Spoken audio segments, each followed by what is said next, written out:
یہ پون چکیاں 20 سال سے بھی زیادہ پرانی ہیں۔ نئی پون چکیوں کے مقابلے میں یہ چھوٹی اور کم کارگر ہیں، اس لیے انہیں ہٹایا جا رہا ہے۔ تو گرین انرجی بنانے والی ان پون چکیوں کے ساتھ بعد میں ہوتا کیا ہے؟ ان کے بلیڈز کمپوزٹس اور پلاسٹک سے بنے ہوتے ہیں۔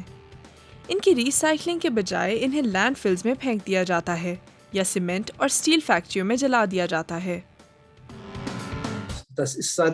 پچھلے کچھ سالوں سے وہ فیکٹریاں جہاں انہیں جلایا جاتا تھا بہت خوش نہیں۔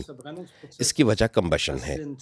گلاس فائبر اور چیڑ بھٹی اور راکھ میں چپچپاہٹ پیدا کر دیتے ہیں، اس لیے ماحول کے نقصان کے علاوہ ویسے بھی یہ کوئی مثالی حل نہیں۔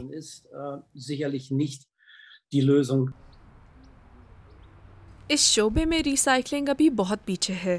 ابھی حال ہی میں یہ ٹربائن بنانے والے اداروں کے ساتھ ونڈ ٹو ویسٹ کا مسئلہ ابھرا ہے۔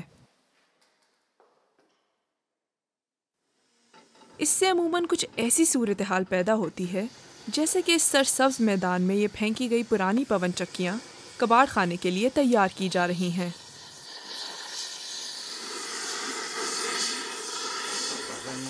پولستانی شہر وراتسوف میں ایک کمپنی اینمیٹ اس مسئلے کا حل رکھتی ہے۔ یہ کمپنی جرمنی سے پون چکیاں جمع کر کے ان سے فرنیچر بناتی ہے۔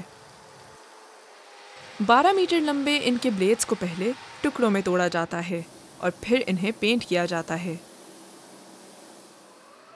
یوں یہ آؤٹ ڈور فرنیچر کرسیوں، بینچوں اور میزوں کی شکل میں نئی زندگی پاتے ہیں۔ یونیورسٹی آف زیلونا گورا کے طلباء نے اس کے لیے ڈیزائن بنائے۔ انہیں خوشی ہے کہ ان کی مصنوعات کو دنیا بھر کے لوگ خرید رہے ہیں۔ ظاہر ہے آپ انہیں گھر کے اندر بھی استعمال کر سکتے ہیں، مگر میرے خیال میں یہ مٹیریل آؤٹ ڈور کے لیے بہترین ہے۔ یہ واٹر پروف اور ڈیمیج پروف ہے۔ راہگیروں کے لیے پل اینمیٹ کا ایک اور ری سائیکلنگ تصور ہے۔ پون چکیوں کے یہ بلیڈز راہگیروں کے پل کو سہارا دینے کے لیے استعمال کیے جا رہے ہیں۔ یہ تصور انجینئر آنسٹریچ ایڈمچیو کا ہے۔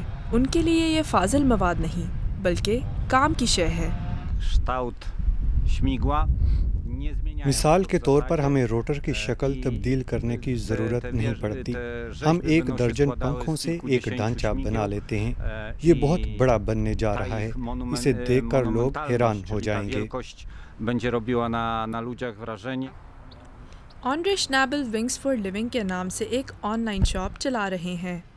اس کے لیے ایک ایپ بھی موجود ہے جو آپ کو بتائے گی کہ آپ کے گارڈن کا فرنیچر کیسا ہوگا۔ شنیبل اور پولستانی ساتھی اچھے دوست ہیں۔ اس طرح کا گارڈن بینچ تقریباً 1500 یورو تک بکتا ہے۔ ہم ایک چھوٹا مگر اسٹائلش برانڈ بننا چاہتے ہیں جو لوگوں کو اس مسئلے سے متعلق معلومات بھی دے اور یہ بھی بتائے کہ یہ پرانا مواد کتنے خوبصورت اور انوکھے فرنیچر میں تبدیل ہو سکتا ہے۔ پولینڈ میں ان کے دوست مسلسل نت نئے ڈیزائن تیار کر رہے ہیں، جیسے یہ پنکھا وائن سیلر میں تبدیل کیا گیا۔ جب بات ہو اپ سائیکلنگ کی تو کوئی حد موجود نہیں اور ان پنکھوں کی کوئی کمی بھی نہیں ہے۔ پون چکیوں کی نئی نسل بڑی اور زیادہ طاقتور ہے۔ نئے پنکھے جدید ترین ٹیکنالوجی سے مرصع ہیں جن میں بہت سے الیکٹرانک کمپوننٹس بھی موجود ہیں، اور ان کے ذریعے ونڈ ٹو ویسٹ کے مسئلے کا حل بھی ممکن ہوگا۔ 30 سے 40 برس کے بعد جب یہ پنکھے کارآمد نہیں رہیں گے تو ان کی ری سائیکلنگ اور ان سے خام مال کا حصول آسان ہوگا۔ اب تمام بڑے مینوفیکچررز ایسے کمپوننٹس کے استعمال پر توجہ دے رہے ہیں جن کی ری سائیکلنگ آسان ہو، یعنی انوائرمنٹلی سسٹینیبل ہونے کے ساتھ ساتھ توانائی اور لاگت کی بچت کا باعث بھی۔ 100% ریسائیکل ہونے والی پون چکیاں ہی مستقبل ہیں۔ جرمنی میں ہر سال 1500 نئے ونڈ ٹربائن نصب کیے جا رہے ہیں۔ کچھ عرصے بعد پرانے بلیڈ سے اہم خام مال نکالا جا رہا ہوگا۔